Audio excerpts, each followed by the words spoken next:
ಆತ್ಮೀಯ ಯಾಚ್ 16 ನ್ಯೂಸ್ ಅರ್ಥಾತ್ ಸೀತಾರಾಮ್ಗೆ ಸ್ವಾಗತ. ನಾನು ನಿಮ್ಮ ಎಂ ಆಯಿತು ಮಲ್ಲಪ್ಪ ಜೋತವರ ಆತ್ಮೀಯರೇ, ನಮ್ಮ ಬೆಳಗಾವಿ ಮಹಾನಗರ ಪಾಲಿಕೆ ಮತ್ತೊಮ್ಮೆ ಬೆಳಗಾವಿ ಕರ್ನಾಟಕದ ವಿಭಾಜ್ಯ ಅಂಗ ಅನ್ನೋ ನಿರ್ಣಯವನ್ನು ತೆಗೆದುಕೊಳ್ಳಲಿಲ್ಲ ಅನ್ನೋ ಬೇಸರ, ನೋವು, ಸಂಕಟ ನಮ್ಮ ಕನ್ನಡ ಪರ ಹೋರಾಟಗಾರರದಾಗಿ ಬಿಟ್ಟದೆ. ಇವತ್ತು ಬೆಳಗಾವಿ ಕರ್ನಾಟಕದಲ್ಲಿದ್ದು ಅಲ್ಲಿ ನಮ್ಮ ವಿಧಾನಸೌಧ ಇದ್ದು,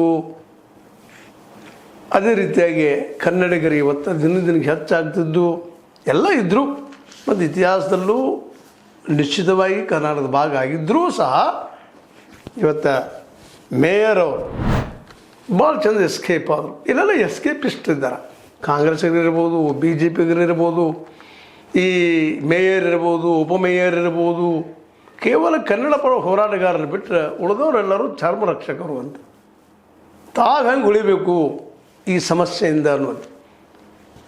ಹಿಂದೆಲ್ಲ ನಾಳೆ ನಿಶ್ಚಿತವಾಗಿಯೂ ಕರ್ನಾಟಕದ ಹಂಗಾಗಿ ಉಳಿತದ, ಭಾಗಾಗಿ ಉಳಿತದೆ ಅನ್ನೋದು ಎರಡು ಮಾತಿಲ್ಲ. ಸುಪ್ರೀಂ ಕೋರ್ಟಿಗೆ ಈಗಾಗಲೇ ಸಂಸತ್ತಿನಲ್ಲಿ ತೆಗೆದುಕೊಂಡು ನಿರ್ಧಾರ, ಅದನ್ನು ಚೇಂಜ್ ಮಾಡುವಂಥ ಪವರ್ ಸಂಸತ್ತಿಗಿದೆ ವಿನಃ ಸುಪ್ರೀಂ ಕೋರ್ಟಿಗೆ ಸಹಿತ ಇಲ್ಲ. ಅದು ನಡೀತಾ ಇದ್ದಾನೆ, ಹಾಗೆ ಡೇಟ್ ಮೇಲೆ ಡೇಟ್ ಬೀಳ್ತಾನೆ ಇದೆ. ಅದು ಆಗೋ ಸಾಧ್ಯಗಳು ಭಾಳ ಕಡಿಮೆ, ರೇರೆಸ್ಟ್ ಆಫ್ ದ ರೇರ್.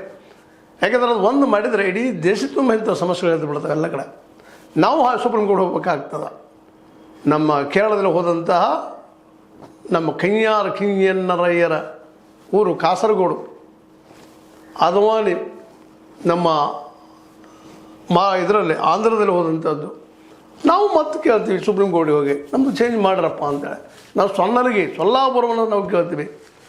ಇದು ಮಲಗಿರುವಂಥ ಒಂದು ರಾಕ್ಷಸನ ಎಬ್ಬಿಸ್ಬಿಟ್ಟಂಗೆ ಆಗಿಬಿಡ್ತದೆ. ಇದು ಸುಪ್ರೀಂ ಕೋರ್ಟ್ ಏನಾದರೂ ಇದರಲ್ಲಿ ಕೈ ಹಾಕಿದ್ರೆ, ಯಾಕಂದ್ರೆ ಆಲ್ರೆಡಿ ಮಹಾಜನ ವರದಿ ಆಗಿರ್ಬೋದು, ಮತ್ತೊಂದಾಗಿರ್ಬೋದು, ಈಗಾಗಲೇ ಸಂಸತ್ತಿನಲ್ಲಿ ಡಿಸೈನ್ ಆಗಿ ಹೋಗಿಬಿಟ್ಟದ. ಬೆಳಗಾವಿ ಕರ್ನಾಟಕದ ಅಂಗ, ಕಾಸರಗೋಡು ಕೇರಳದ ಅಂಗ, ಆದ್ವಾನಿ ಆಂಧ್ರದ ಅಂಗ, ಅಂದ್ರೆ ತೆಲಂಗಾಣದ ಅಂಗ.